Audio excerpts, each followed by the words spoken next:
ẹ̀yin èèyàn wa happy Sunday o happy Sunday àtúnṣe bí a ṣe ń dé lórí ètò wa níbí láti máa sọ̀rọ̀ nípa àwọn òṣèrékùnrin àti àwọn òṣèrékùnrin ṣùgbọ́n lẹ́ni o ọ̀rọ̀ tí a fẹ́ sọ ó dá lórí arákùnrin tí a mọ̀ sí Prophet MUYIWA Akọ̀gùn pẹ̀lú LIZZY Anjorin.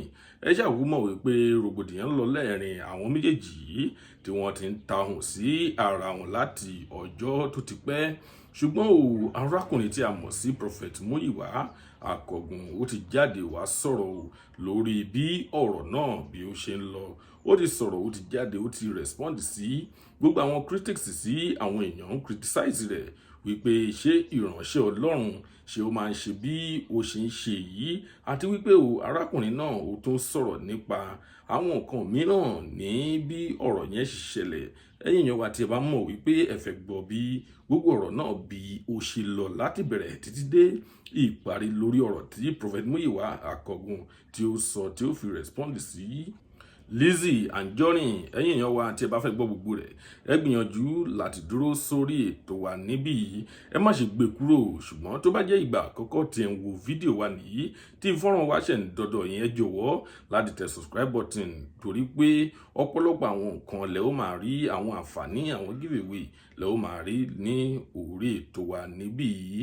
Ẹ̀yin èèyàn wa tó bá jẹ́ ìgbà àkọ́kọ́ tí ẹ ń wo fídíò wa nìyí, ẹ jọ̀wọ́ ẹ tẹ subscribe button láti máa rí púpọ̀ lára àwọn fídíò wa wò. Ojú tí ẹ fi ń wò wá kò ní fọ́, etí tí ẹ fi ń gbọ́ wa kò ní di láṣẹ Ìdùmarè.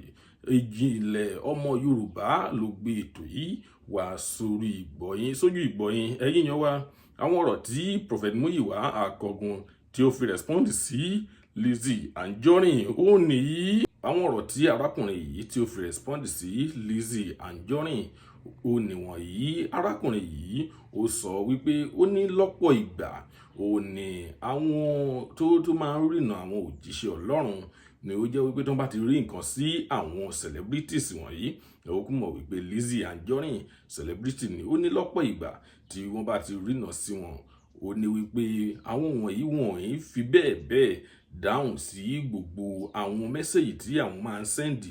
Ó ní ìyẹn ti ṣẹlẹ̀ sí òun rí tó jẹ́ wípé òun rìnà sí ẹnìkan tí ó jẹ́ wípé òun lọ sí private message rẹ̀ láti lọ message rẹ̀ láti lọ jẹ́ iṣẹ́ ọ̀hún fún un. Ó ní ṣùgbọ́n arábìnrin ọ̀hún kò dáhùn lóhùn títí dè ní. Ó ní òun kàn fi orúkọ bo ẹni náà láṣìírí ni. Ó ní tí ò bá jẹ́ bẹ́ẹ̀ òun yóò sọ orúkọ tí ẹni náà jẹ́, òun yóò sọ ní orí ètò náà.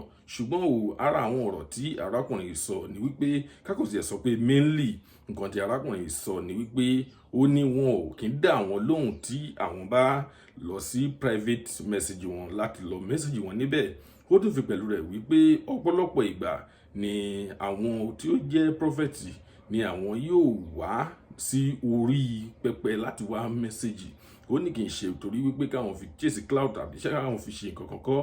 Ó ní ṣùgbọ́n ó ní láti fi jẹ́ kí àwọn èèyàn kí wọ́n rí so that tó bá ṣèyàn tó súnmọ́ wọn á lè rí bí gbogbo rẹ̀ ṣe lọ, wọ́n á lè rí mẹ́sẹ̀gì ọ̀hún, wọ́n á lè sọ nǹkan tí wọ́n ní kí ẹni náà kí ó ṣe, wọ́n á lè sọ fún un. Ẹ̀yin èèyàn wa, ìdí tí Prophet MUYIWA Akọ̀gùn ó fi sọ wípé òun fi sẹ́ndì mẹ́sẹ̀gì náà, òun fi pass mẹ́sẹ̀gì náà ní orí live rẹ̀.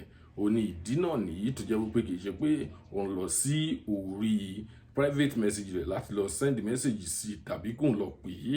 Ó ní ìdí nìyẹn. Ẹ̀yin èèyàn wa, ìròyìn ní ṣókí tí a mú wá fún yín rèé nípa Prophet MUYIWA Akọ̀gùn àti LIZZY Anjorin. Tó bá tún sì nǹkan míì tí ó tún yẹ kí ẹ tún máa gbọ́, a ó tún máa mú wá sórí ètò yín níbí. Tó bá jẹ́ ìgbà àkọ́kọ́ tí ẹ ń wo fídíò wa nìyí, ẹ jọ̀wọ́ ẹ tẹ subscribe button, ìrẹ́lẹ́dùgbò ó máa rèé. Ó tún dọjọ́ mi, ọjọ́ rèé, ó dìgbà.